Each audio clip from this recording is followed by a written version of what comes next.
We've gotten your new Trailmaster out of the box here and going to show you how to set it up for you, the rider. First thing to do is adjust the length for your leg. Once you get the stirrup length adjusted, sometimes we're going to have to make an adjustment in the fender position so that your fender isn't right on top of your stirrup. You need to have a couple of inches between the fender and the top of the stirrup so we've got plenty of room for the stirrup to turn here. Let me show you how we're going to do that. Okay, you'll want to remove the neoprene fitting cushions. You'll notice there's a couple of screws in the tree. Now these are your set screws for your stirrup positioning screws. We'll want to remove these screws.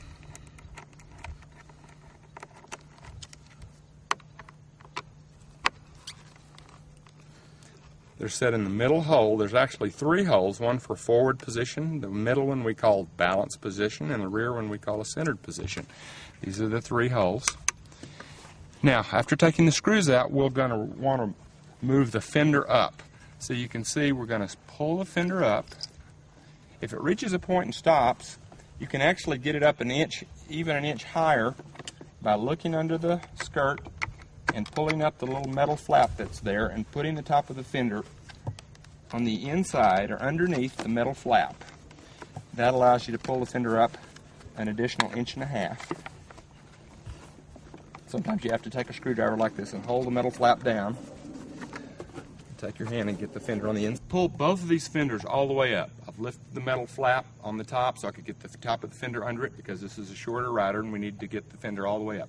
The higher we raise the fender, the lower the buckle gets.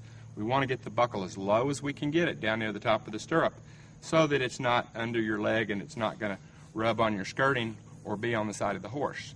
So to pull the buckle down, move the fender up, reinstall the screw. Now to put the screw in, you'll first want to start it through the biathane before you try to screw it into the bushing.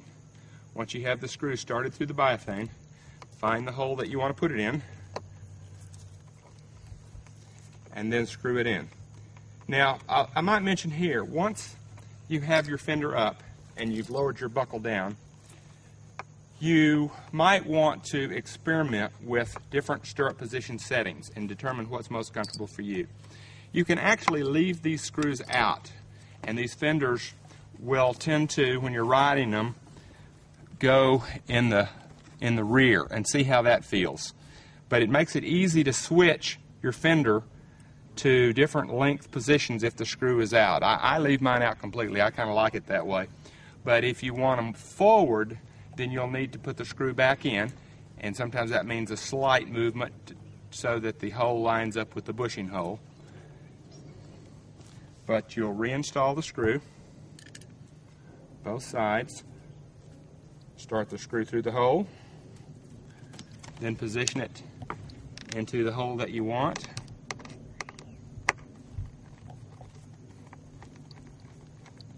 Be sure to screw it all the way in. It'll go down into the biathane so that it's not a pressure point there. I've got this for freeing pads off. This is also a good time, if your saddle didn't come with these filler inserts installed, you can see there's a little void in the tree here.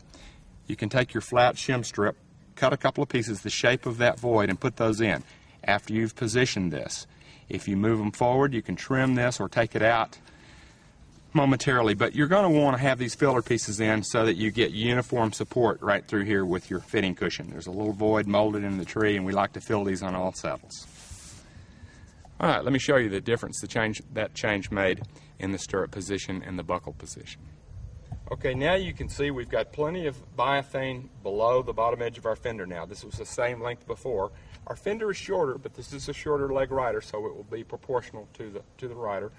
And we've got the buckle is down here just above the top of the stirrup, so it's not going to be on the shin up here, and it's not going to be against the horse. So it's a good idea to move the buckle down from the bottom of the fender, between the top of the stirrup and the bottom of the fender, somewhere in here, and it'll stay off the horse when the fender's turned, and you'll find this is more comfortable.